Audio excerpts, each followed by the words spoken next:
Kementerian Pertahanan Rusia melaporkan hasil operasi militer khusus di Ukraina pada 29 November 2022 kemarin. Diketahui, Angkatan Bersenjata Federasi Rusia masih melanjutkan operasi militer khusus dan telah memasuki hari ke-280. Dalam arah Kupian, militer Ukraina disebut gagal mencoba menyerang pasukan Rusia dengan kelompok taktis Angkatan Bersenjata Ukraina di dekat Ivanovka. Unit yang terlibat didorong kembali ke posisi awal mereka sebagai akibat dari serangan api. Lebih dari 30 personel Ukraina, 2 kendaraan tempur lapis baja dan 2 pickup telah dieliminasi. Dalam arah Krasny Liman, upaya kelompok taktis Ukraina untuk menyerang Chervonopopovka di Republik Rakyat Luhansk telah dicegah.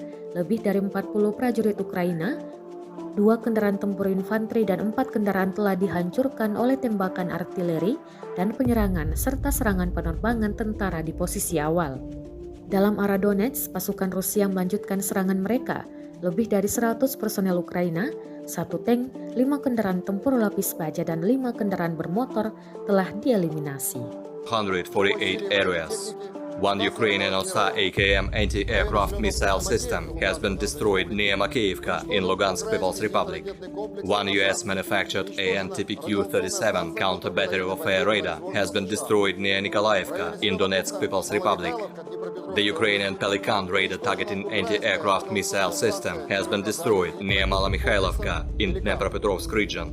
The Ukrainian Armed Forces artillery weapons depot has been destroyed near Belagorye in Zaporozhye region. Russian air defense forces have shot down 9 Ukrainian unmanned aerial vehicles near Chervona Dibrova, Krasnorechenskoye, Golikovo, Loshanka, Zhitlovka of Lugansk People's Republic, Rybinskoye and Maximovka in Donetsk People's Republic.